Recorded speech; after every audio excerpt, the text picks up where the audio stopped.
Good evening, everyone. Welcome back to Union. It's Time We Talk, Season 1, Episode 7. This is the final episode of the first season. My name is Carlos Smith, and I'm back again with the original panel. To my left, we have Ms. Tamika Wilson, also Mr. Alex Tucker. To my right, we have Ms. Anastasia Booker, and also to my right, we have Mr. TJ Booker. And today, we got a special episode. This episode is a little bit different. We have a bowl that we'll be reaching into to ask random questions. A lot of them we don't, all of them we don't know what's on the questions. So we'll just be picking them out and answering them one by one within this next hour. But before we dive into it, I want to ask everybody at the table. We'll start off on the list. Mr. Meek, I'll let you go first. Just wrapping up this first season, what was your impression of this season? I thought it was outstanding. I thought that we really made a difference in Union County. People were approaching me and saying, hey, you guys are doing a great thing. It's positive. It's informative. This is what we need. And to me, that's probably the biggest compliment you could give what we're doing. So kudos to TJ and Stacy for coming up with the concept, Alex for bringing the swag, I guess, Jawan for behind the scenes, and of course you, Carlos, for bringing it all together with the podcast. So I'm hoping we can continue to do this in the future. Oh, my turn. Yeah. Oh, guys, the podcast is great. I mean, I'm talking about the camaraderie was awesome. I mean, before we started this, we knew of each other, but we didn't know each other, right? Mm-hmm. And now look at us. 7 episodes later. I mean, they're going by fast. They are going by fast. I think the benefit for Union County for this was a platform, a positive platform for them to express themselves, ask questions. And I can only see this getting better in season 2. Yeah. So. I was surprised how successful it was. It really was. I was like, okay, maybe people are gonna listen. I don't know, but people were listening, and people were like really telling us, keep going. We want to hear more, and we kept it positive the whole time. Like we kept it positive. We haven't had any negative feedback from my view, just the sound that was other than technical difficulties, but yeah, and it's been fun. I've enjoyed it. Well, I want to just say thank you for each and every one of you. I thought enough of you to ask for a reason. I've been getting that same feedback. Just hopefully we can carry it on and continue to be positive while making a change, a difference here in Union. I really appreciate you all taking your time. I appreciate the listeners, the input that you gave us. Sorry about the technical issues we had at the beginning. It's our first time, but we were getting it. And we had a card that I kind of want Tamika to read from one of our presidents. Sure. So this came from John Gregory, who was on one of our shows talking about union growth. He says, Union, it's Time We Talk team. Thank you so much for the opportunity to be a guest on your podcast. I had a blast doing the show and enjoying the sunset. Keep up the good work to let me know if there's anything I can do to help. I wish you much success in improving our community. Signed, John Gregory. Yes, little stuff like that you see that people appreciate. We had some good guests on. Sheriff candidates, it was good. We had Ms. Powell, we had Curtis, Hunter. It was very good. I enjoyed all of that. And the panel, like I said, you guys brought the best out. We had our behind the scenes moments, but we got it going. So I just want to say, I want to thank everybody here. You guys mean a lot to me. Like I said, well, thank you, TJ, for helping put this together. I was honored that you thought that much of me to, kind of be the moderator of this, the round table panel. So, I see you guys quite often because I come here and get my haircut as well. To me, I haven't seen you in a long time. But I remember when you first walked in, I was like, she looked familiar. But it was good to see you again. And then also, we went to school together. This has been 10 years since we graduated, man. So it was like finally good to, see you again. Because, after high school, you really don't see everybody like you used to. So it was good to just see you again and just see everybody here and, build and look forward to doing this again next season because it's been fun for me as well. And also just the people that have come in and the network and the things that I've learned so much that I didn't know about as far from a business perspective. All of you have added something to my life, so I'm grateful to have all you here. and I appreciate the opportunity. And that guy back there behind the camera too, we really Oh, appreciate him. Thank you Yeah. for because you definitely helped make this successful as well. Because a lot of people, just about every time, the people watching this, they don't see what's going on behind the scenes. They don't get to see you. So thank you for contributing, helping make this a success as well. So I guess we'll get to it. Who wants to go first and dig out the first question? Do us the honors, TJ. Yeah. Okay, this right here is the importance of registering to vote in jury selection. I think it's another question here, something like this, so we can kind of. No. Do that. The importance of registering to vote in jury selections. I think when you're a registered voter, you also become a potential juror, so it's all kind of voter suppression things going about that people don't realize or think about, but it is very important to not only register to vote, you can also register to run for offices, and you also need to vote, just kind of have your voice. That's my 2 cents on that. Absolutely. Well, I have to comment, you had mentioned before that you had served on a jury, in a grand jury. Grand jury. And if it's supposed to be a jury of your peers, if you aren't in the system where they can pick you to be a juror, and you happen to be the individual on the other end, then you may never see your peers serving on the jury. So I would encourage everybody to make sure that you're in the system. I think you go in automatically when you register the DMV and they have your social memories, unless there's a reason why you can't serve. I never served on jury because I was employed. I was in the military, so I get exception. I got one before the COVID-19 hit, and then COVID, they said they canceled it. So they had me, but I think it's very important. It's part of that civic duty that you was talking about, TJ. Yeah, and the thing about it, when you register, it's like you said, you have people say, well, they let the murderers of Breonna Taylor go. Well, the grand juror had the decision of whether to indict or not. And if you don't register to vote, you never become a grand juror. Like I said, I did that for 2 years. The second year, I volunteered. I learned the law, and then I also could see cases to whether they need to go to court or not. So you really do need to register to vote. And don't, when you get that letter, don't be like, I'm not going. They pay you to do it. Your job got to pay you if you take off. Yeah, what is it? $20 a day they pay you. I went and got my 20 when they called me. Right? Well, Yes, $20 a day. and your job still, if you work for coal, whatever, you get your regular check. Yeah. Didn't even have to use a vacation day. See, I'm probably gonna jinx myself. I never had to do jury. And now it's coming. Yeah, it's coming. It's coming. We'll see you guys in that courtroom. Yeah. Waiting for your name. Yeah. The clerk of court said, "Oh, I missed y'all. Let me get you." Oh yeah. But it is important to vote, though. Like I always say, we can't tell you who to vote for, but it's important to let your voice be heard.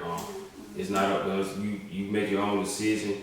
But we had people that fought for the right for us to vote. So I think if you're eligible to do it, make sure you do your homework and vote for whoever you feel is the best candidate too, and your local election as well. I would add what you said about the Breonna Taylor. The Attorney General is an elected position. Yeah. So if you elect the wrong Attorney General, then the results might be what happened, because they bring in indictments in these cases. So if they had brought the right indictment, maybe then the jurors could have brought the right decision, from my perspective. Yeah. Trey Gotti said what you said. Trey Gotti said Attorney General can indict a ham sandwich if he wanted to. That's what Trey Gotti said. He said you can indict whoever you want. So that's the importance of voting. If you can talk, fight, march all you want. If you're not registered to vote, what they used to tell you, say, don't even say nothing. Anybody else want to ask? Who's next? Who's next? Who's next? Educational opportunities in Union. Oh, good question. So we know we got Spartanburg Community College. Yes, right there on 176. We got USC Union. Which is not a 4-year school. For nursing, yeah. For nursing. That's a big deal. Well, now they also have what they call BAIS degree, where you can get 4 years if you're over 25. It's called a BAIS degree. They had that when I went to university up there. And you can actually get a degree up there even before, other than nursing. It's concentration of studies. And I know you were telling me about a program at Spartanburg Community College, where you said they would, younger men and women under a certain age, they offered them opportunities to get their GED, job training,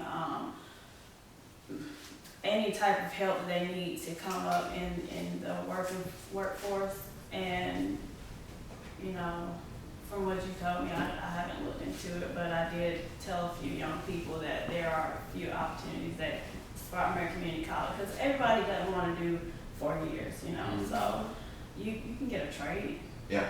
Oh, yeah. Trades where the money is too, Yeah. without the debt. You can go to Spartanburg Community College up under the education lottery just about free. You can go to university, they're almost free. Yeah.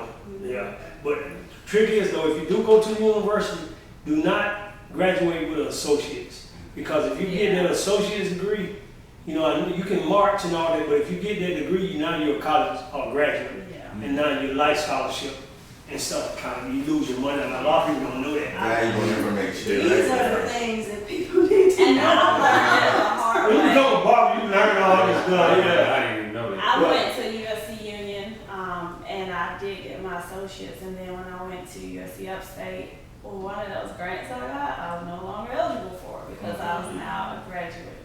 And I was like, wow, I wish someone had told me that. Yeah. But I did my 2 years there. Once I did my 2 years there, I was like, you want to walk? I know. I'm going to continue my education. And once you get that life scholarship, it's gone. You guys forgot a really important center of education in this town, and it's our public library. Public library, high school. Yeah, we got a great public library. They offer Yeah. classes on financial, financial literacy. I'm pretty sure if you ask them to teach something, they'll teach it. So shout out to the library, Carnegie, see you guys. We having maybe next season we get them on there. We haven't got Carnegie on there. Yeah. We'll do that. We got one. There's a lot of people we miss. Like Ike up at Ike McKenzie. He's Right. over at the Spartanburg Tech and Union. Right. We need to get those guys on the Yeah. show pretty soon.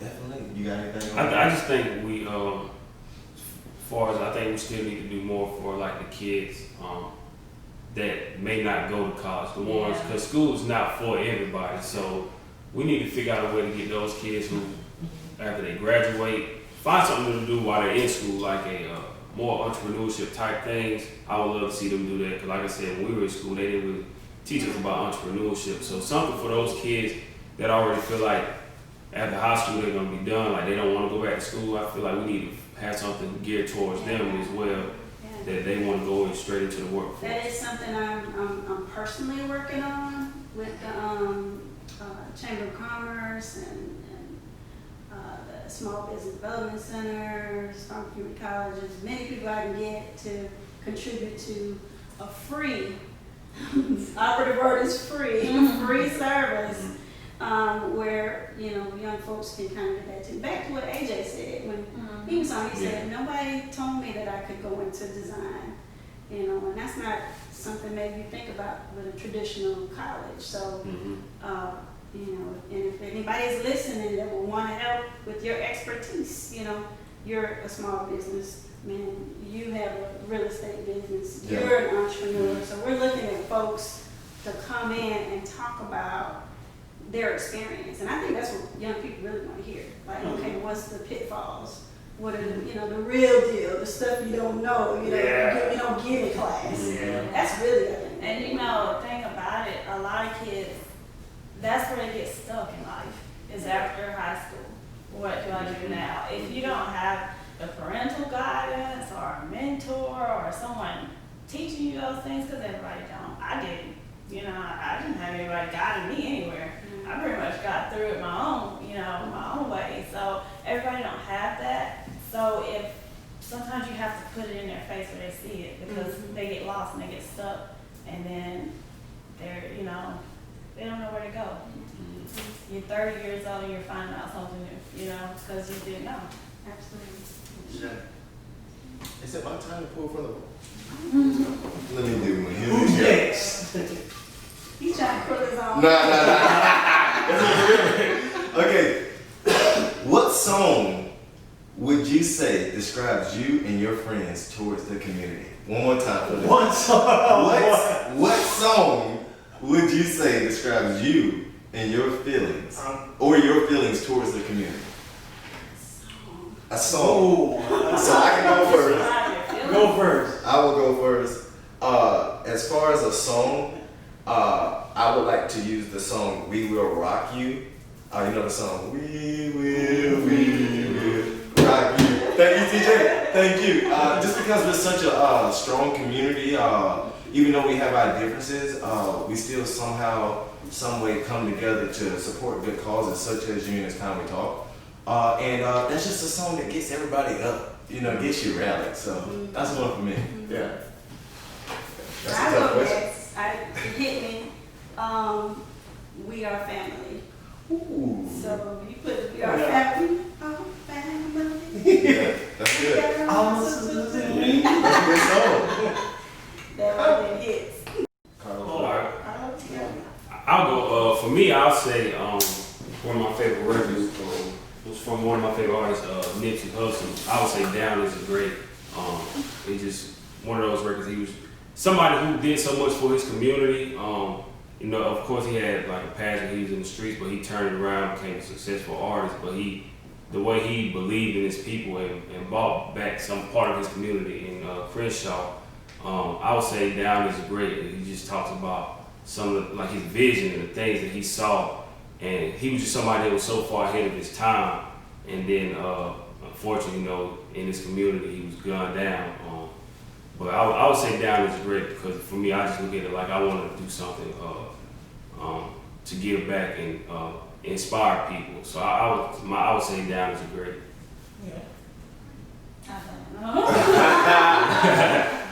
I go with, I guess two popping in my mind.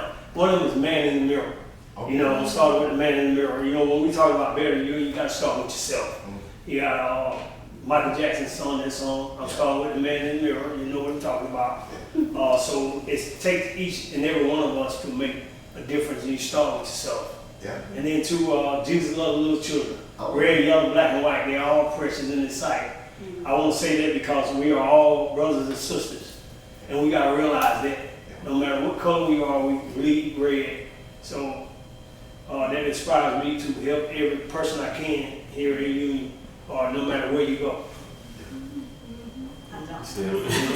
That took me out, Lou. I had no idea. That was a good question. That took me out. That was you. That was you ready to take. That was you. That was I it. came on That that. I thought Alex did that. No. That's Alex all day. Do you have a song? Do you want to hear one? No? All right. It's on you. It's on you. Fishbowl, who's next? Okay. Mentorship. Mentorship. Wow. Yeah, That's a good one. that's a good one. You gonna go for? Okay. You want to go first? Yeah, I'm gonna go ahead and tell you right now. Mentorship works both ways. You have to mentor, and then someone has to ship with you, right? Right? You can have all this vessel of knowledge here to give to someone, but that individual has to want to receive that, right? Right? How many times have we tried to say, man, I'm trying to help you, I'm trying to tell you this, right? And then that person just don't want to receive it. As the old saying says, you take a horse to water. And make a drink. That's me. That's me. That mentorship is real, and it's important for Union County. And I just the other day I had this little kid with me. He called me out of the blue. He said, "I just need to get out the house, man. I want to go ride with you." I said, "Okay, I'm going to do some errands, and come on." And he's just having some family problems. So sometimes just pulling somebody with you, no matter, like you said, white, black, brown, Asian, it don't matter. Just all right, but I can be that friend. I can be that adult, that mentor to you can confide in. That's good. Yeah. Well, I'll go next. I think mentorship is super important. Of course, I always say my parents will definitely mentor me. But when I got to college, I'll say Coach Cox. That was my first experience, working in the media. I had a chance to cover high school football and just me opening my mouth and telling him what I needed for as far as an internship, because I didn't really pay attention to it until like my senior year when it was time for me to graduate, and I was just like, okay, it's almost time for me to get out of here. So he was the first person that introduced me to like working in the media. Him and my friend Ken Blankenship. They showed me the ropes of like working in the media, working in radio, because that was something foreign to me, especially like as an African American. A lot of times we don't see a lot of us like working in the media as journalists, and then when we do, sometimes they get a lot of flack for many different reasons. But a lot of times we're like the voice, we're voiceless. So it's important. I was highly encourage more people, like if that's your passion, get into the media. But mentorship is super important because they showed me the ropes of like interviewing professional athletes and just high school athletes. So that was something that was one of my favorite things. One of my most memorable things about college was just that opportunity, lifetime opportunity to cover like the Hornets, the Panthers. I did NASCAR. Some of the guys that we grew up watching on TV, like I was like in the presence of them. So just I would definitely say I'll tie in the mentorship along with kids going to college with internship. That's something you definitely need. Don't just go to have fun. Get an internship as quick as you can. I didn't get mine until my senior year, but I wish I would have did it early on. Yeah. I never came home. Once I went to college, I never came home with something. Yeah, my family never saw me. All 4 years. Not even Christmas. I know you got ghosts. Yeah.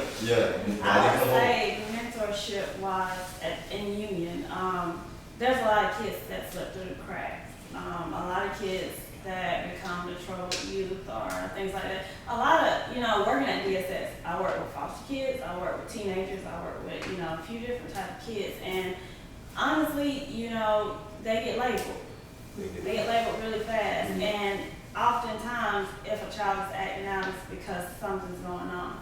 And if they don't have anyone trying to help them get through it, explain it to them, understand them, listen a little bit, then that troubled youth becomes a troubled adult. It doesn't break a cycle. Mentorship is very important to break those cycles. But it's very important. I remember I heard they did a study on mentorship. It said that 9 out of 10 kids that don't graduate high school end up going to jail, because if you don't graduate high school or don't have a trade, you end up getting in trouble. And they said 9 out of 10 that don't have a father figure or a role model, they end up not graduating school. And me, myself, I was lucky. I had stepdad, dad. I had several guys in my life, preachers, ministers, that really took time with me because I was headed down that path. But no matter what I did, I always had somebody to always steer me back. So I can imagine kids that don't have that, the first thing they're going to do is not graduate high school. And then when you don't graduate high school, what is left for you to do? Get in trouble, so male and female. So mentorship, it starts young and it goes up, all the way through your adult life. You need someone to lean on. So mentorship is very important, and I think everybody who ended up going to jail, they said 9 out of 10 people who was in prison didn't have somebody in their life to kind of steer them the right way, did they graduate high school.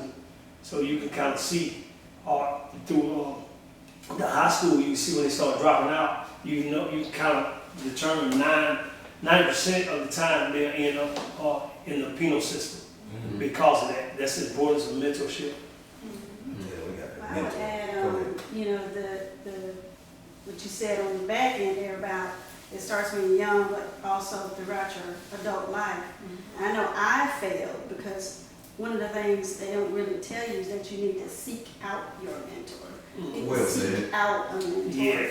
And, be fairly aggressive about it. You're right. Hey, and ask them specifically, I want you, Stacy, to be my mentor, and then establish what that relationship is. I want to talk to you once a month. I want to get to know about X, Y, Z, because you're where I want to be.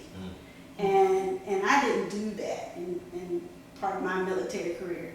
and I wish I had I known better. So anybody that's listening, don't be shy. Go ahead and ask somebody to be your mentor. And also I'll add on to that, like I said, open your mouth. Don't be afraid to ask what you let them know what you need. And also when you seek out somebody who's doing something positive in the community, and also be willing to learn and work for free and take criticism. Like don't go in looking for a paycheck either, because a lot of times people they only want something that they gonna get a paycheck for. So if you can go in, that experience that you can get, it'll be way more valuable than a paycheck in the long run. So go in, be willing to learn, be willing to take some constructive criticism, and don't always look for a paycheck. Yeah. Are you up now? I guess so. Yeah. That was a good segue. That's not mine. What business would you like to see come to Union? Who wanna go first? TJ, you go first? I didn't see that one coming. I got one for you guys. A business that comes to Union. I can't tell you a particular industry, but the business needs to bring a lot of jobs. Yeah. Right. So I would like for us to get more manufacturing companies back here. I would like for us to get more community-based nonprofits that hire within the community. If you want to call a battered women's shelter a business, we can. Right. We don't have that. There's certain things that we don't have in our community that would help I know us. somebody that wants to do that too. Yeah. Wants to, you know. They want to do it, but capital and everything else. Gotta have it, is prohibited, You know. Yeah. Yeah, so just when you think about a business coming in, you know, realize the population size, the export and import, how you get your goods here. We do have restrictions on that, but ultimately, serve the community with your business. You know, I can't tell you a Chick-fil-A, I can't tell you a Wendy's. They only can hire so many people. I need a manufacturing company. Yeah.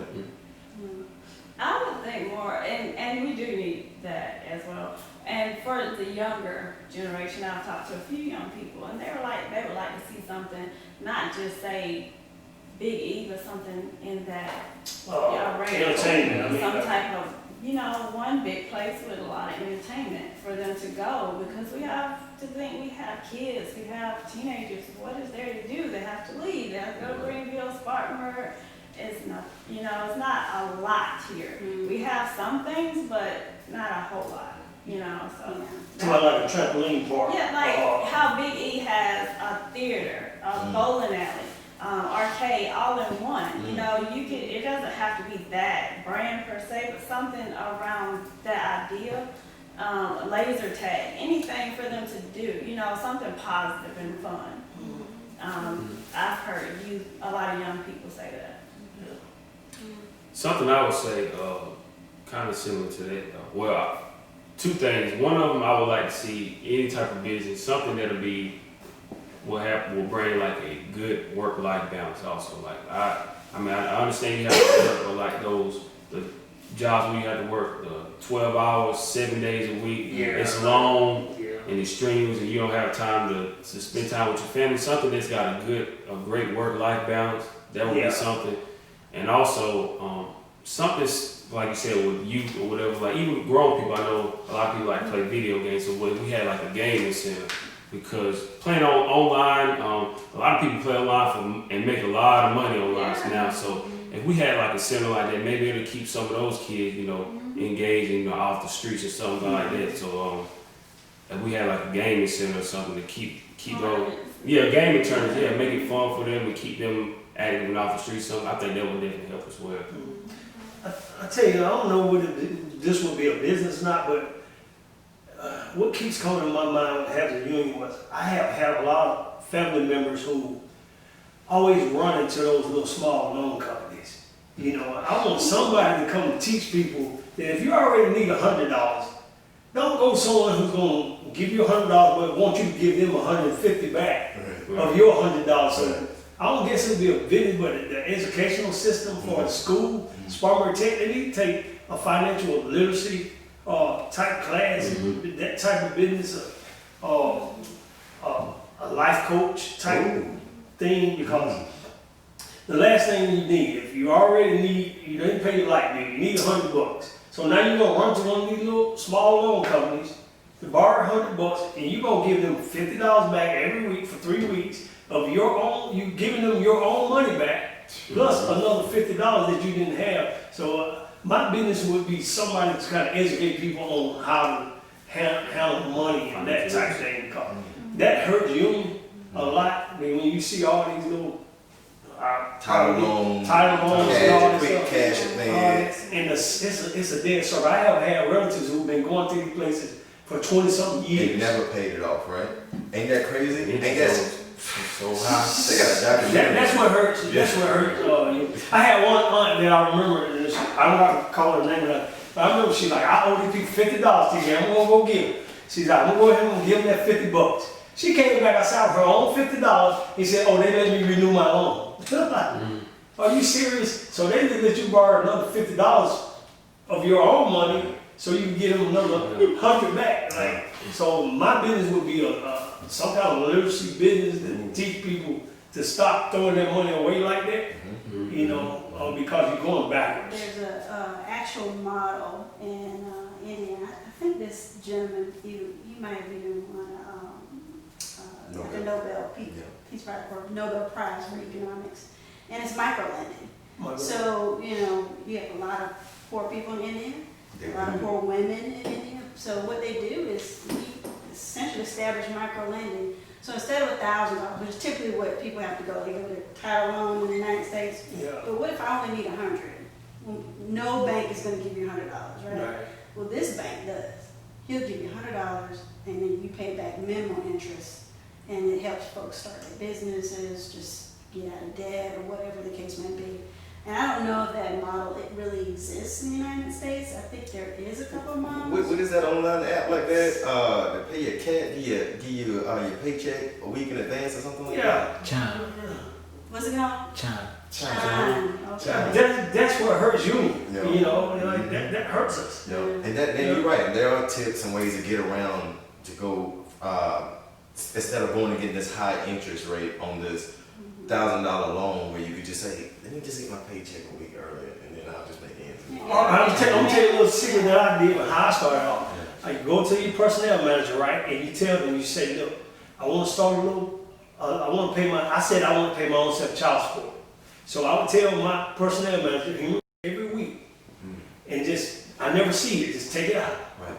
All right, so now, by the end of the month now, I'd save $200. Right. Okay, in 10 months, you can save $2,000. Yeah. You see how they work out your own money, but don't touch it. Right. Just let go and you deduct it from your own paycheck, but that hurts you a lot. Yeah. You know, these little small places, they're probably gonna be mad at me for saying this, but hey, this is the union's time we talk. I'm trying to help you out a little bit. You know? Yeah, it's predatory lending. That's Yeah. what it is. That's it. That's Predatory it. lending. That's Yeah. So people who are already finding and think about they lending you your own money. They are. Think about it. They are. You know, Yeah. they're lending you your own money. You giving them, they letting you hold 100 and you giving them 150 back. Yeah. Yeah. Or guess what they're gonna That's get your you for? money. They're gonna get you for that title on that card. That's right. And then now, so you pay it back. And then they're gonna come pull up tape. I ain't doing a word. It's the car gone. Yeah. I'm in the same hole. I'm in the deeper hole. You know, they owe. So that's my business would be the one that would kind of educate people on how to manage their own money, especially when you go to work every week. I would like some type of adult. We only got like one bar in town. I would like something where we could go sit down and like, you know, network and have like a nice drink or something like that. That would be nice because I have to go to Greenville for that now, you know. But I would like something like that, like Meet and greet type yeah, thing. like a place where you could just like this right here and we say, hey guys, let's meet up at Like a lounge. Yeah. a lounge, you know, something like that, and still don't. Well, I can't say that. A lot of music and all. Yeah. Mine would be a code academy. Code that academy. teaches kids how to Oh, write okay. code and tell them Yeah. get into ITT. That's Yeah. what you're talking about where, you know, somebody might not want to go to school for 4 years or even 2 years. But they can get into that industry relatively young and start their own business. Yeah. I can tell you right now, teaching somebody how to use their computer and all that good stuff, that's money. There is a market for that. Yeah, money. There's a market for that. Somebody I definitely wish just someone started would business have like taught me because when I got a computer, Okay, next. We see you, Loretta Sanders. I That's see you. and Elise Ashby. We see your comments. We're not ignoring you. Okay, what is the dating scene like in Union? Say it louder, please, TJ. What is the dating scene like in Union? Good. Good. I'm out Oh, of dating. yeah. Well, actually, I date every other week. You know? Good answer. Yeah, no, I can chime in on that. I think when I say the dating scene, I think there are a lot of millennials there. I think I don't know what the divorce rate is here and everything, but I'm sure there are available people. I think one cool thing that we could do is possibly a speed dating. Yeah, something like that. Just, you know, the town is small, but everybody don't know everybody. You know what I'm saying? Everybody's not related to everybody. Right. You know what I'm But saying? you know the problem with that small town thing, you get to know someone through someone. Yeah, You true. don't get to meet them. Yeah. You get Yeah. someone that like, oh, Yeah, they're this or that. Yeah. Ain't Get gonna to find know 'em. Yeah. I think we should. If you hosted one, you probably have a lined up at the door. Yeah. You, I say you I don't think so. But I think think people be cautious. What for a speed dating? Because they just want to get out and mask up, show up, socially distance. Oh, they would enjoy that. I think Yeah. they would enjoy That's it. They especially would with just- Single female. Do it, Tony. Do it, man. Man, look. Because if I'm the host, okay, Main Street Junction, Main Street rent Junction. out the top floor do it. for a few hours. Do it, just do it. It would be And fun. then advertise your business. And then I could And get some look, money. if you wear a mask, you probably don't know who you're talking to. You really get to know 'em. Oh, you want like a masquerade man? You gotta wear your mask. You gotta You gotta wear that mask. You She's have talking about. your mask on. Yeah. Show up. I'm telling you, you should do it. You just think about you don't see that girl. Look, you can charge them, you can say, look, it's like a $5 entry fee to help cover the cost of the venue. Ooh, yeah. Right? I'm sure people would do it. If they pay $20 to get into the hole in the wall club, They'll I pay don't know $5. who you are. Yeah. I've been there too. But they'll pay $5, $10 to come. I might try. Got any single people around here at the table? I might try. I'm gonna say, Yeah, that's my take on it. I think. Go ahead. I was gonna say I kind of piggyback off of you on that. I think that'd be a good idea to bring something like that right. It gives some people something else to do, like people that's single. Like for me, I haven't dated anybody since from Union. Like I literally just 10 got a years, man. text from somebody. I was about to say, like, whoa, y'all see?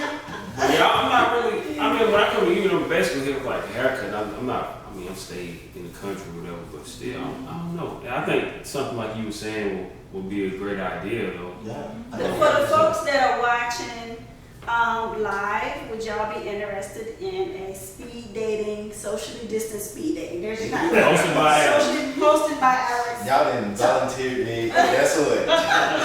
Maybe You go home with a brochure. You go home. Yeah. it's a great market. With social media and Instagram, you can tie in neighboring counties into it. It might be huge. Yeah, okay. That's interesting. Yeah, and I think that's important too because that way, you know, a lot of times you just inbox somebody or something. Like, I don't really know you, man.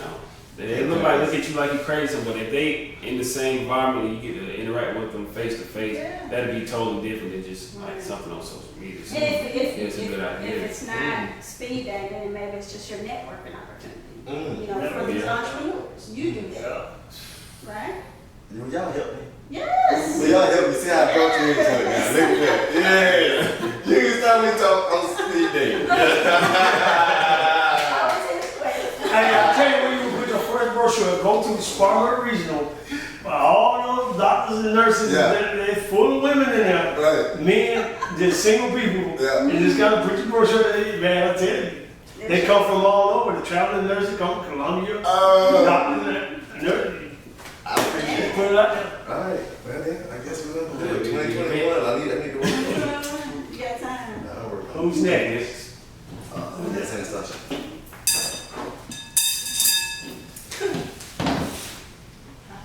The importance of life insurance, term versus whole life. Yeah. The importance of life insurance. See, life insurance is very important because we all gonna face death. We have family members who face death. You have two types of policies out there. You have what you call a whole life policy, which is most times they're around 10 or maybe 15,000, sometimes $25,000 in case of death. And usually a funeral around here costs anywhere from $5,000 to $10,000. So if you got $10,000 on grandmother, uncle, or somebody else, and that's pretty much taken care of. But I want to introduce people kind of to like what you call a term policy, especially when people just get married, young people. You can get those policies, they last about 15 years, 20 years, or 30 years. And you get them for about anywhere from 250 grand, 150 grand, 100 grand. And the younger you put them up, the cheaper they are. Okay. And then in that case, if you are accidental death, come a car accident, anything, you don't leave your family with such a burden. Right. Right. You know, last thing you want to do is leave a wife or a husband Right. and with small children. You gotta bury them, then you gotta go start a GoFundMe, and then sometimes people go get T-shirts, $25, $30, and they get 25, 30 of those shirts. Could have paid for the funeral, but hey, people do what they like to do. But what I was telling you is the term policy. Sometimes you can get those things for $25, $30 a month, 100 grand, 150 grand, and if you got car insurance with Allstate, Farm Bureau, State Farm, a lot of times if you get a policy with them, it makes your insurance rate go down on your cars also. And it's just something people need to think about, and something we don't want to face, but we see a lot of deaths, especially with COVID-19. People die all the time, and I think a lot of people put themselves in better financial situations if they did explore different kind of policies. Some people say, well, you got to get a whole life, which, like I said, may go 10 grand, $15 a month, but what's that going to do to a young person who just bought a home? You know, so. And just a note to for everybody, this is not a paid sponsorship No. for any of these Right. companies that he just mentioned or anything you might have mentioned here. However, if you want to contact us and sponsor, we're more than happy to talk to y'all across the broadcast. And I'll just add that the life insurance is very important, and we often forget, like, the younger we are, we think we're invincible. And we think that, okay, my mom or my grandma they have life insurance, so if something happened, you know, I don't have to worry. But what if something happens to you? Who's going to pay for that? You know, where does that leave? If you're a mother, what does that leave your children? You know, you have to get those things in line from a time you become an adult. Even if you get it before, you know, parents usually have it on you, but when you're able and eligible, get it. You know, it's not a lot of money a month. And you know, there are term versus whole, but to have it in general is a help rather than a family going around trying to collect money to bury you. Absolutely. Yeah, I was gonna say I hate seeing a lot of like when you see young people dying and online, they have to do GoFundMe, they gotta have a cookout or something to kind of like raise money. And like I said, it's something we don't like to talk about, but it's something that basically that's the only thing that's guaranteed in life. Is like we all gotta leave here at some point in time, so it's so important to make sure you have life insurance because you don't want to leave your family, like you said, with that debt. And because you never know, we don't know when we're gonna leave it. We just know it's a time coming for everybody.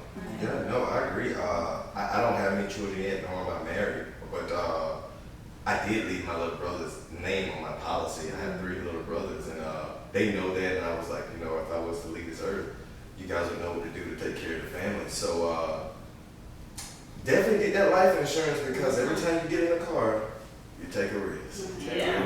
Yeah.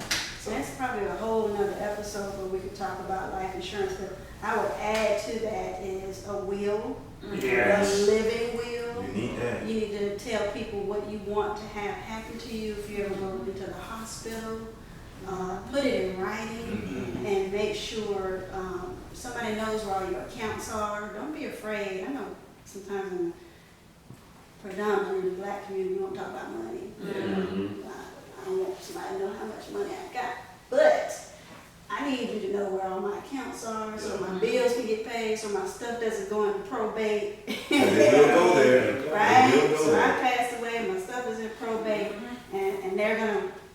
there for however long until the debts are paid, right? Yeah. And a lot of people don't have those conversations, so really, you know, put your pride to the side. Hey, this is what I want to have happen to me, and have that hard conversation early. like we Then you talked see about. families fighting over items or who's gonna They get will do this. that. You know, put those things in order. So it's very important to bring that question up. Explore term, explore whole, but when you're young, really looking to term because you can get a lot of money for low dollars. It don't last for a long time, but you mainly want to make sure it's while your kids are small, Yeah. you know, and to where if you leave and your kids still got to go to college or can kind of help them start a business they want to start. You know, you want your person here, but just in case. Yeah. I thought that's something we need to hit. Next, who's next? Thank you, sir. That's me. What's it called? While he's checking up, John Grady says life policies with a term writer, he was on our podcast before, are an option too. It gives you more coverage when you're younger, like TJ mentioned, while still having something left at the end to show for it. There's also a sort of hybrid policy called return of premium that's good for some people. And I think that the teaching point is to make sure you know all your options and what's available to you, right? J. Rock Smith says these things need to be taught in our churches. Yeah, often need to be taught in our church. Yeah, because where a lot of them end up, you know, after you pass, churches are the ones that, you know. And they're going, most times the sad is they're going to hit you for a grand too. So guys, you ready for this question here? This is one that finally we get to answer for a viewer. What do you think about the trash can controversy for the new trash cans on Main Street? Y'all had to educate me on that one. Yeah, all I know is we got new trash cans. And I heard they got like 1,000 of these Are they? Hey, Like 10,000. for 10 of them. So I know a little bit, go ahead, I continue. know a little bit firsthand about it. And I was approached to say, you know, y'all should talk about this on the podcast so people can hear what actually happened. Okay. So, to my understanding, what it actually is Palmetto Pride. You know, Palmetto Pride does all the cleanup and Right. and they provide grants as well. So that's actually free money. It was grant money, $10,000 Yeah. to get trash cans. So if it hadn't come to Union, it would have went somewhere else. Yeah, and it had to be used for the trash And can. had to be used for something like that. And And see- Palmetto Pride is very specific. Yeah. So, you know, that leads me to the importance of like where you have Union County News and Union Daily Yeah. Times, and I know Union Daily Times went away. So we really are providing a service of clarification there. Because a lot of people, I had someone Right. say to me, you see the trash cans, you know, we spent this amount on it. Which were You know, really- and you Yeah. thinking, I didn't know anything about it. I was like, oh, we have new trash cans, you know, I didn't pay attention. But, you know, we have some, you know, citizens that think that came from taxpayers' money, but You know what we do though, and I'm guilty of it. We brought We assume and we're headline. Oh, We read the headline, we That's don't it. read the article, we don't Yeah. go a little extra deeper, or even pick up the phone and say, hey, did this really cost $10,000? You know, just ask somebody, they'll Ask tell somebody, you the yeah. backstory of what happened. Another piece is, I think you mentioned too, As was, what do you mention, is making sure you're going to the county council meetings and the city council meetings. So Public you meetings. have an opportunity to ask while they're in the process Yeah. of planning and doing. Now you can stand up and say, hey, during the public, you know, comments, or I totally agree with this, and be a part of the process, Yeah. not after the fact. I tell you what, is that trash on the ground on Main Street? No. Are the trash cans working? Yeah. Let them stick there. Like when you go to a gas station, you see trash can, you're gonna clean your car. Right. You know, it's good to have trash cans. Just keep Main Street looking good. If they wouldn't have, then you'd be fussing, Yeah. saying, Right. oh, why you got all the trash on the street? You Yeah. got a trash can, put a little dirt in meant that. to be used the way that it's meant to be used. There you It's go. not- Yeah. If somebody making a trash can, and more power to them, you know. Yeah. And make trash can, you see you getting good money. I say it looks better and better each time on Main Street. I like the I like the big plants they got on Main Street, the big flowers.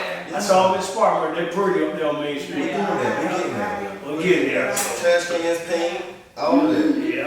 So I'm glad we brought that up. Yeah. Glad to clarify that. So we kinda didn't spend it on that. This is going pretty good, y'all. Yeah. I like this.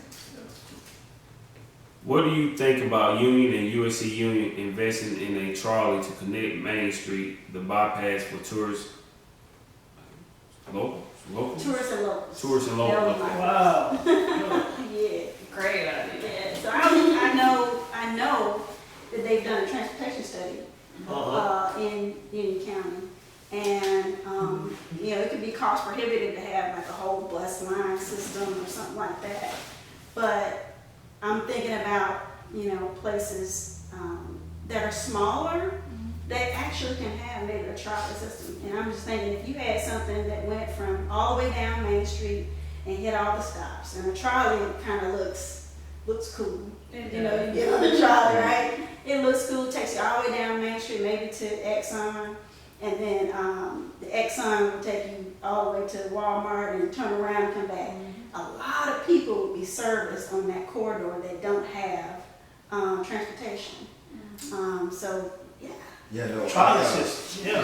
I actually think that's a cool idea. I wonder if our population size supported. I actually thought of a business like this one time with scooters because everybody can't get to Walmart. Yeah. I know this one guy that Yeah. be walking sometimes and I pick him up just to take him, get him there.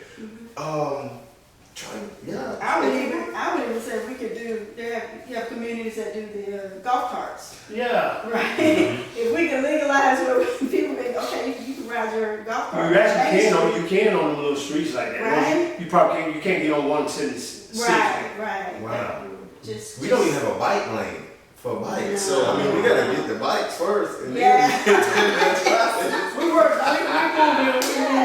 trying And to I think in Charlotte, they have the Scooters. scooters. And where they got you know, cat system and everything. It's a lot of things and like I said, everybody don't have transportation, and in this small town, you need it. If you don't have access Right. to transportation, you're pretty much stuck.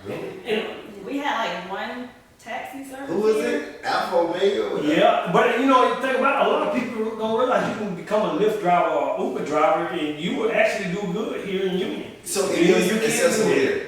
Well, if you Yeah, put it, we exactly. had one Uber driver. I remember she would go on. You set your own hours, so that might be somebody that want to make a little extra cash. Y'all be Yeah. the ones that y'all sit your red lanes. Yeah. Yeah. Uber and Lyft. Yeah, For sure. yeah. Yeah. Yeah, Right. get down to Nitty the gritty. fire here. All right. This is actually my question. Do you think young people will vote in this election? I hope so. Yeah, I hope so.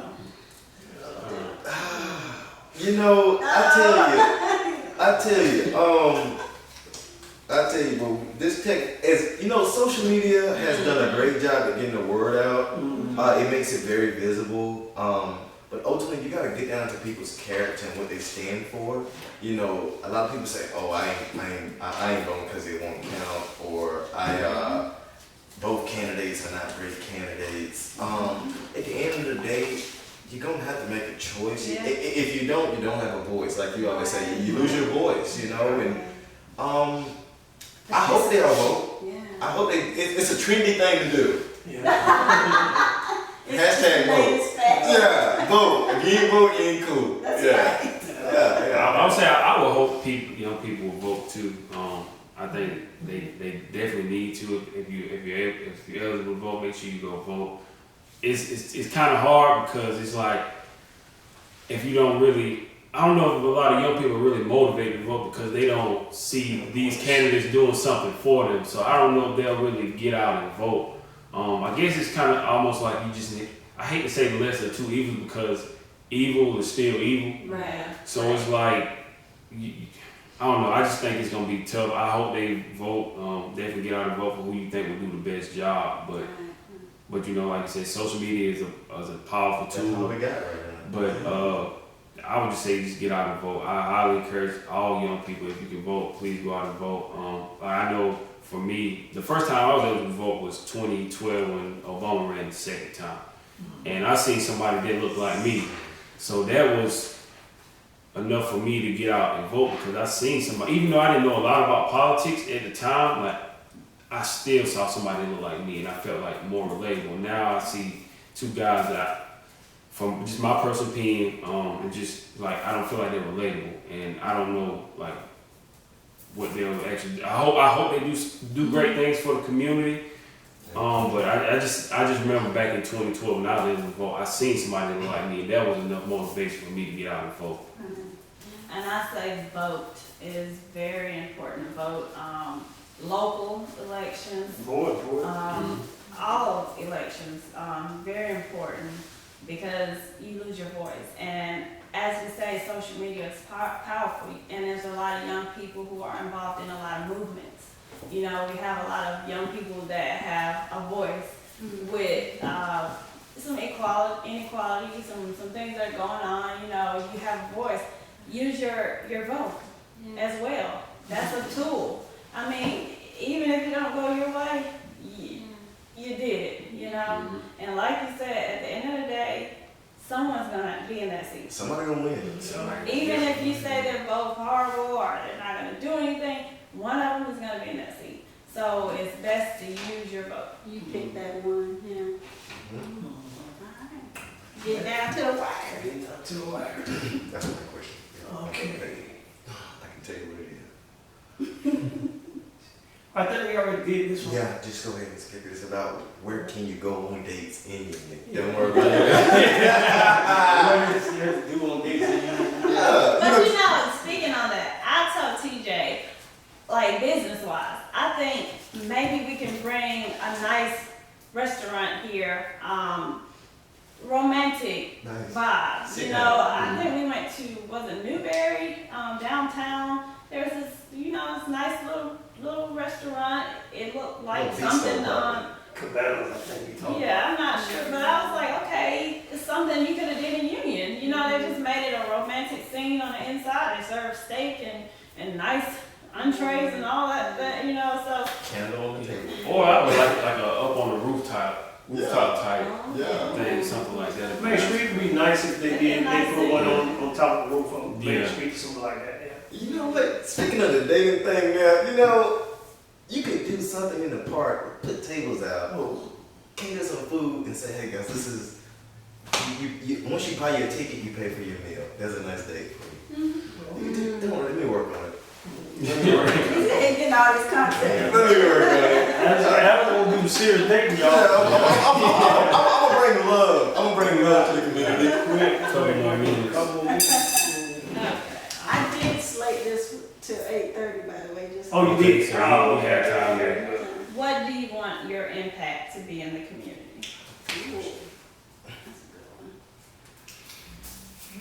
What do you want your impact to be? Oh, for me, I just want my impact to be when people look at me, they see somebody that gave back to his community, somebody who helped others. And if I help you do anything, I don't want you feeling like you owe me something in return. The only thing I need you to do for me is just give back to somebody else, like pull them up along the way. That's my main thing, just to serve the people in any way I can, give them a platform, be a voice for the voiceless. And if I help you, just be a blessing to help somebody else. Can't top that. That's Okay, it go right ahead, there. go ahead. No, You can give go to ahead. You got a lot to give to us. I'm gonna give things that can be passed down generation to generation in Union County. Whether it's knowledge, whether it's business, whether it's buildings.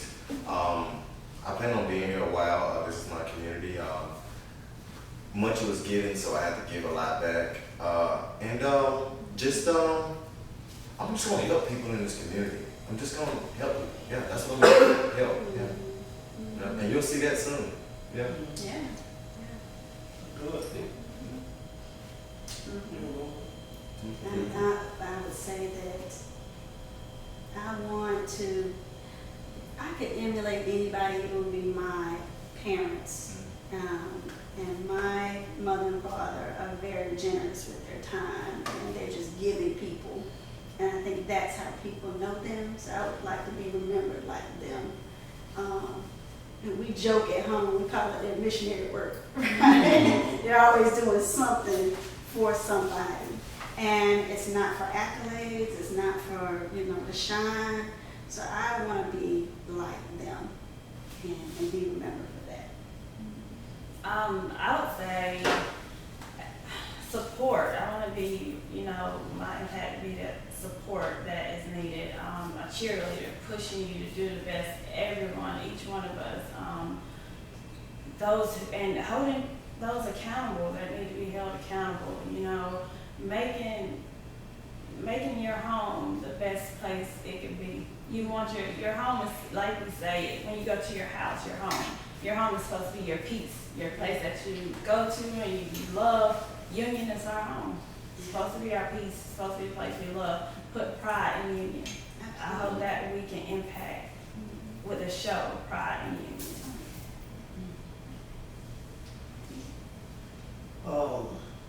I guess what you all said, really much you can add to that, just kind of piggyback on what you all saying. I guess the impact you want to be able to say when people say he made a difference or she made a difference, he cared for the community. I feel like if I'm eating good and you're hungry, it wasn't no good for nobody. When we all can sit back and enjoy a meal. And as a community, I think it should be the point where we have had certain families that kind of set the tone in union, set the pace in union. But it should be the point where everybody should have their say and not just look out for the special interests of those select few, but we all should be able to have a home to welcome, to where people come from the outside and say, man, I want to be a part of this community, I love it. Me personally, I want to be able to say, when you're dead and gone, you want people to say, well, that guy walked the walk, he lived it, he made a difference. His children will be able to hear people say, man, your mom, your dad, your parents, your friends will be able to say, well, you left a good impact. Don't want to be like the one man's funeral where the preacher was talking about how great he was and how good he was, and then next thing you know, the wife kind of hit the son and said, go make sure that's your daddy up there. Dang, man, I know. You kind of want people to really genuinely miss you and appreciate you and give you your flowers while you're alive.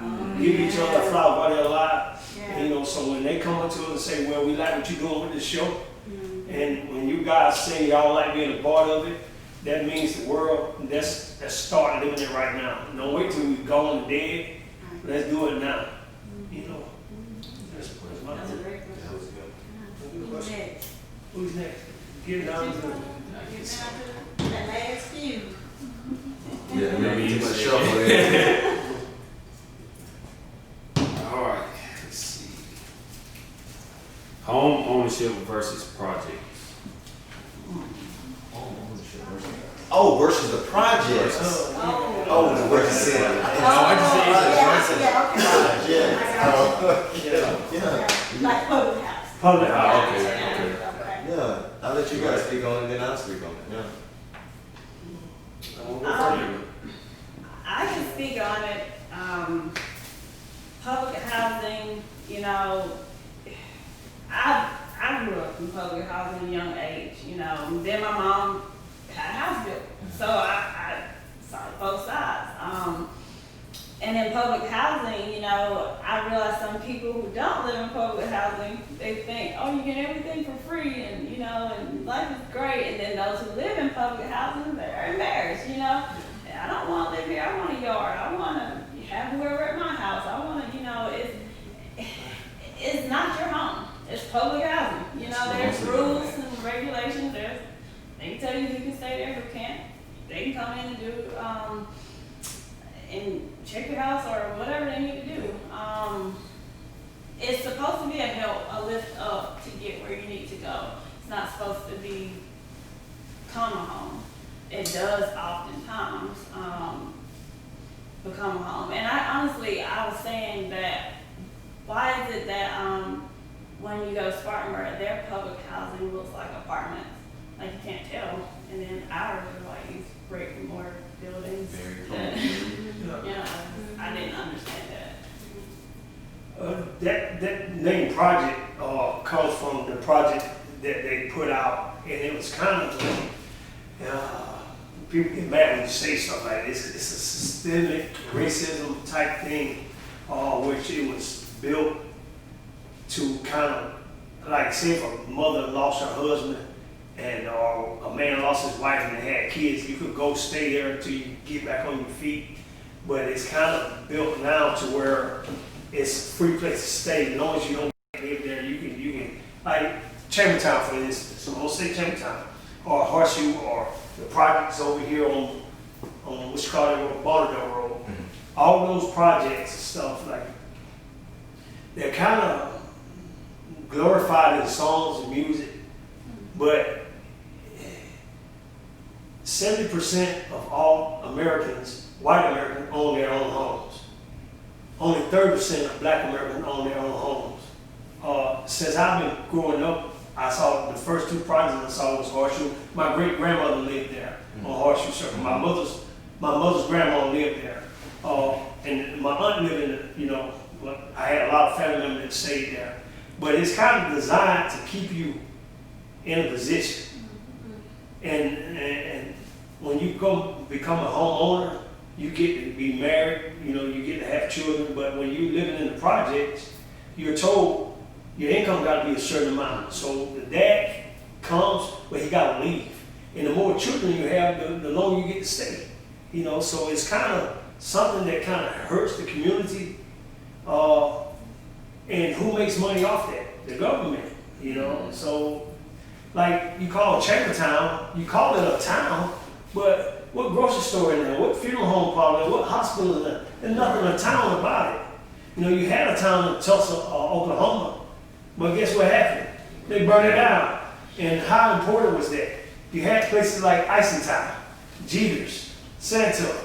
You had these places where people went to bought land to build their own communities. Well, guess what happened? You burned down Tulsa, you burned down Rosewood to say, you better not go try to build your own communities. Like people think it just hurt in Tulsa, Oklahoma, but it hurt Union, that hurt San Antonio, that hurt Spartanburg. Anywhere in America, when black people or people of color decide to build their own community, to build their own hospitals, to do all that, you destroy them and you put them in the projects to where you could take all the money from the projects and you would have to go out to all these other restaurants, to the hospital, spend your money, but you call that a town. There's no town about it. Ain't nothing about a town. You have a town, you burn it down. So we need to do like Spartanburg did. You kind of need to redevelop those places and kind of get people and educate people on what happens when you live there and not making fun of anybody that stays there. It's beyond me or trying to make fun of anybody. Because like I said, my grandmother lived there before any person that ever thought about living there. That's my mother's grandma. So, my grandmother who raised me, her mother lived there. So guess what? That came from generation to generation. So I'm not picking at anybody. I'm just saying that it's something we need to evaluate, look at, redirect, and restructure to the point where we can understand what happens. You have some families that have been living there forever, and what does that do? What do you guys think about that? I would think we would, in the future, that would be a great episode as well, just to talk about something like that, because, I never lived in the projects, but, I definitely want to say that people that live in the projects, they're not all bad people. No. A lot of them, they can't help their situation. Yeah. And for kids, I think, sometimes if they grow up seeing it, sometimes it's all that they'll think that they can become, or they just have to be in this environment. But I definitely think there's something, definitely, like you said, it's kind of like systemic, and it's kind of like a lot of people feel like, man, if I stay here, I get all this free stuff in times. And sometimes some people may sell for that. And I don't want people to sell for that. And I understand that a lot of times people do need help. They do need assistance. And I just think, like you said, we do need to do a better job, or whoever needs to do a better job, help fixing up our community. We don't want it to just look any kind of, like you said, they were doing with Spartanburg. I definitely think they need to do the same thing down here as well. But it's kind of tough for me to talk about it because I haven't lived there. But I definitely would love to see them change it as well for people and make it better for the kids and all the families that are living in those communities. I can speak to it from socialized housing perspective, because that's exactly what military housing is. It's socialized housing. You taxpayers are paying for us to live on the base. So, I agree with you. I pay it every day. right? But there's not a stigma attached to that, right? You're military. Right, as a military. Yeah. But all of these people are probably right now frontline workers, working in the grocery stores, you know what I mean, making sure all these places are being run, right? So we need to rethink how we view housing in general. And I think in the United States, allegedly one of the richest countries in the world, if I had my druthers, I would abolish all public housing. Every single public housing would become some sort of condo where you can rent to own, and it becomes your establishment. It becomes your place to live. You can have your family, you can do whatever. And maybe it's at a reduced rate, and it is still subsidized, but it's not subsidized as much. But we got to rethink how we do business, because you think about, like, say, some of these sports complexes. You're talking about billion-dollar sports complexes, stadiums. And while they do employ a whole lot of people, that's a whole lot of community that essentially is built into that, right? So what if we did that for just regular folks? Just the regular folks who continue to make this country, in my mind, great already. So yeah, I just think that we got to rethink all of that and look at the laws. That's why it's so important to vote.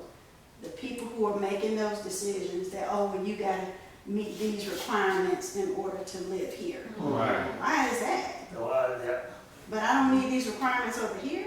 That doesn't make any sense. Right. So, yeah. Great point. I mean, I never thought about it turning into a condo. I mean, Yeah. but let me tell you something. Nice ones that people want to live in. Yeah. You know, why am I being punished? Because I'm essentially the working poor. Yeah. Why are you punishing people? Well, I think that's a whole thing that all of you guys provided some great insight that I was like, man, you know. Projects in Union County has become a generational housing unit, right? And I talked to Little John over the Chambertown area, District 5, and he says, we're seeing, I've had grandmothers here, and now I got their great-granddaughter staying here now, like, and they're getting the same units here. What's the pros and cons of public housing? One, reduced rent. It allows especially women to be able to be self-sufficient for themselves, get a job and everything like that. So I do like that benefit of that. And if they have children, it gives them children a roof over their head. Now, whether that roof is warm or whether they have the food that they need to eat, that's a whole nother government assistance program. But what you guys are forgetting is HUD housing doesn't look like the projects. A lot of houses. That's the thing about HUD housing. Right. You don't see that though. Exactly. Right. You don't see that. You can go buy a home through the same people that live in those houses can go buy a home through HUD. Right. You know, but you And don't see they are that. the same price. They about the same price Yeah. and own the home. Yeah, and then, you know, a lot of landlords buy homes and qualify them for HUD for people that need HUD assistance to go stay in. And these are nice looking houses, right? And then you would never know that from the outside in. But the benefit of having a home ownership is an asset, right? Right. Generational wealth. Generational wealth, you can pass it down. That capital gains tax. If you guys sold your house, you're a couple, you could keep up to $500,000 of any improvements that you get, right? And tax free. If you're single, you could keep up to $250,000, right? So the benefits of having a home, think about the equity in the house you can take out, and I'm gonna stop before we start doing a pitch here. But yeah, if you can get one, if you can work towards that goal, that is something great to do in your life. Right now, if you just need that government assistance, I'm not mad at you. You know, I still live in District 5, aka Chambertown. I see the projects every day, and I'm just like on mission to help them. Yeah. And I would encourage, if there's something where we could do something where it's the down payment program. They do have down payment Right. assistance programs. They do. So that somebody who they really want to get in a home, they want to get out of projects, or whatever their situation is, whether it's an apartment or condo, and they want a single family home. And the thing that prohibits them is the down payment Yeah. and the credit. So making sure that somebody can say, okay, I only have 5%, but I need 10 or 10 and 20, whatever. If it's their first home, give me 3.5. Let's do it. Give me But you know what, that down though? payment. You know what, though? When you're working, and I have seen a lot of people, especially single people, get income tax checks, like $8,000. Yeah. You know, Yeah. $8,000, which is way more than a down payment. That's, you can become a homeowner when you get your income tax. Instead of running up to the mall, get that $8,000 each year. It's like when we had COVID. You know, you got $1,200 a person. If you're married, you got $2,400. You got $500. $3,000-$4,000 checks. Right. Down payments on homes. So, you know, it's just kind of stuff we need to educate on. Yeah, I think this is a whole episode. I would encourage people too to also, you know, we got to rethink how we live as well.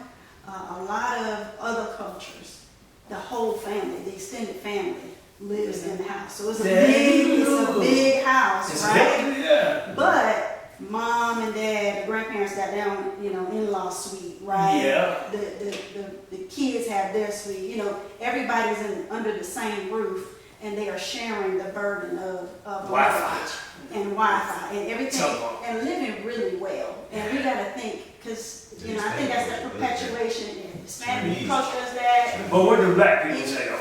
Oh, you live home with your mom. That's I bad. live with my parents, and ain't no shame in my game. No. I'm debt free though. I'm telling you, something. we look at that straight wrong. We look at that totally wrong. When other countries, they get a Their property, money. they pool the money, they build on their own land, and they become generational health. Yes. But we thinking, oh, you think the guy still lives with the mom? Okay, guess what? He should be banking. You know, so we gotta really. That's a whole different episode. Who's next? Who's next? Let's do one more question. I think we almost got run out two. of time on footage. Okay. So let's just get one more in Me? if we can. Go ahead, please do us on it. Get the little one? Okay. Still Get a the little one. season second. Alright. The little one says drugs. Drugs. No, That's- that's You know what? Alright. This is heavy too. How to stop shootings and violence. Shootings and violence. Oh yeah, we got a lot of that going on right now. Just make this quick. Shooting and violence. We got a lot of young guys out there doing things. Mentorship. The barbershops used to be the place where you could go to and older people kind of school young people. When you see people out of school, you know, when I was young and I was out on the block and guys were like, why are you in that school? You know, you felt so bad and embarrassed. Like now it's nothing. You know, I've seen parents let kids not even go to school just because they need a haircut. You know, it's just a different cultural thing.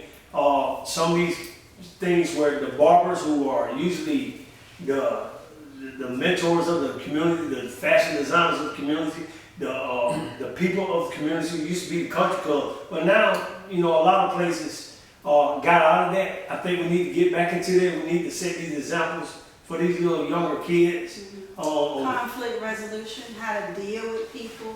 You know, it doesn't have to be a fight or a gun fight or anything. You know, let's talk it out. Let's figure it out. You know, I and think these barbers could be mediators. Yeah. You know. Yeah, so like the next cut on Ice Cube when they had you know, the ceasefire, you know, and that type of thing. We got to do that as a community. it seems like it's Morse code in District 5 Turntime. It seems like somebody shoot to somebody over there. I hear you. Bam, bam. You know, so I think it comes to and I've been thinking about this for a while now. You just gotta have a commitment to not shoot. It's just something personal you saying, but do you commit to if an altercation went down, not to shoot in this neighborhood where these children are, right? Just a commitment, and if they break it, then that's something morally that they have to judge for themselves. If you can't make a commitment, just say you can't make it. Then I know, hey, you are a potential threat to this community now. Because, you know, all we just asked you is this not retaliate with a gun. We never said not use your fist or go talk it out. But just, you know, bullets have no names. And it would suck for you to put a child down and then you have to live with that, you know. And now whole community's hurt. Yeah, you know, a lot of times people I used to watch guys fight. You know, you get up, you get beat up, you could go lie and say you won the fight. But then when World Star came out, first thing people started doing, putting out a camera and say World Star. So now you got the whole world looking at you get beat up. So nobody don't want to fight no more. So we thought World Star was cool when you saw fighting people holler out World Star. But guess what it did? It made people scared to fight now. Humiliation. So now they start shooting. So I think you need to put the cell phone down. If two guys got an altercation, duke it out. You know, go tell your buddy you beat the guy up. You know, that's how it used to be. When they say guns down, gloves up, guns down, take that. And I tell all young people, pick your battles, because everything ain't worth a fight. Sometimes it's easier to walk away, that don't make you weak. And sometimes you let someone argue with themselves and they'll realize how dumb they sound. So everything, you don't have to push back. That's why I was gonna say it's okay to just walk away. Yeah. Because you have to think about it.